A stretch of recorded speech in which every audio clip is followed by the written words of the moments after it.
Alors, je voulais vous montrer, vous faire un autre tuto sur la façon de rabattre les mailles avec une couture à 3 aiguilles. C'est ce que Andrea nous propose sur le haut des épaules. Et en plus, cette couture-là, on va la mettre du côté visible du travail pour que ça donne une espèce de petite ligne très droite, très jolie d'ailleurs, qui donne un relief à l'épaule qui est vraiment très sympathique. Moi, j'ai choisi dans mon modèle, puis là, c'est ce que je vous montre aussi, de partir la couture, le tricot, à partir de l'intérieur, donc de l'encolure, de l'intérieur de la manche de l'épaule, vers l'extérieur de l'épaule. L'important, c'est de faire les deux épaules de la même façon pour donner une symétrie à la forme de votre maille.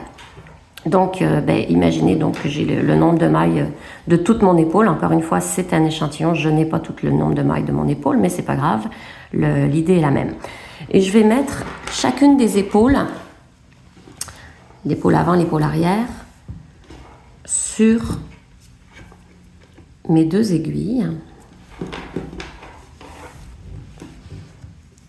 Hop.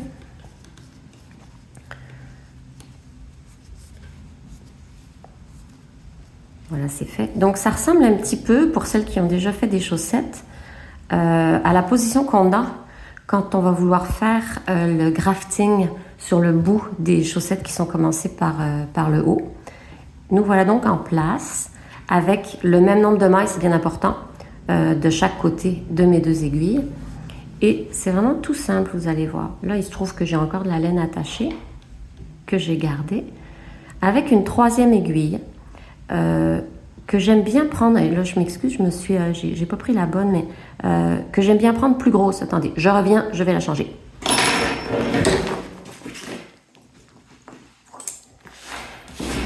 Tac. Elle était plus grosse pour mon travail, mon vrai Pink Fizz, là elle l'était pas. Donc j'aime bien prendre un demi-point plus gros que les aiguilles avec lesquelles je travaille pour assurer la souplesse de la couture que je vais faire. Donc avec cette aiguille-ci supplémentaire, je vais venir chercher les deux mailles. Donc mon aiguille, elle passe dans la maille de l'aiguille numéro 1, dans la maille de l'aiguille numéro 2. Et tout simplement, je vais venir tricoter ces deux mailles ensemble. C'est pas le truc le plus facile, même si je dis que c'est simple. Il faut souvent donner une belle tension à la laine, au jeté pour pouvoir le faire. Voilà, c'est fait. Je recommence, la deuxième. Je glisse, vous voyez là, mon aiguille, elle est glissée dans les deux mailles, celle de l'aiguille avant, celle de l'aiguille arrière. Jeter, et je tricote les deux mailles à la fois. Une fois que j'ai deux mailles de fait, je peux les lâcher bien sûr, je vais venir rabattre la première sur la deuxième avec vraiment la technique basique, on va dire, de rabattage que vous avez sans doute appris, la toute première des techniques que vous avez sans doute appris. Et je recommence. Je pique dans les deux mailles, celle de l'avant, celle de l'arrière. Je les tricote ensemble, je les fais tomber ensemble de mon aiguille et je rabats. Essayez de rester très souple sur le rabattage de la maille si vous ne voulez pas que votre épaule soit raide. Et on recommence les deux mailles. Je les fais tomber les deux. Et je passe la numéro 1 sur la numéro 2. Voilà. Je vous retrouve à la fin du rang, là, parce que vous n'avez pas forcément besoin de rester avec moi pour tout le reste. On arrive à la fin. Il m'en reste que 2 à rabattre. Voici la première. Voici la deuxième. Petit défi, elle ne veut pas. Ça, c'est la première maille. Ça, c'est la deuxième maille, qui est évidemment un peu large parce que c'était la fin du fil de mon épaule arrière.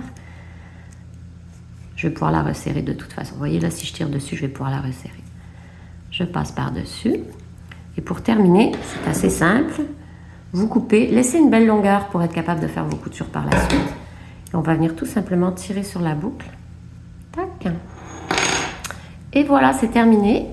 Et donc, ça vous donne, moi je trouve en tout cas, une très jolie finition d'épaule qui est très droite et qui va ajouter vraiment toute cette petite finesse au patron sur le dessus de l'épaule, puis qui va venir se rabattre. Ça, vous voyez, c'est la portion qui va être sur votre bras, qui va venir vraiment allonger finalement l'épaule sur le bras. Je trouve ça très joli ce que ça donne comme résultat. Alors, ben, bonne couture d'épaule, merci.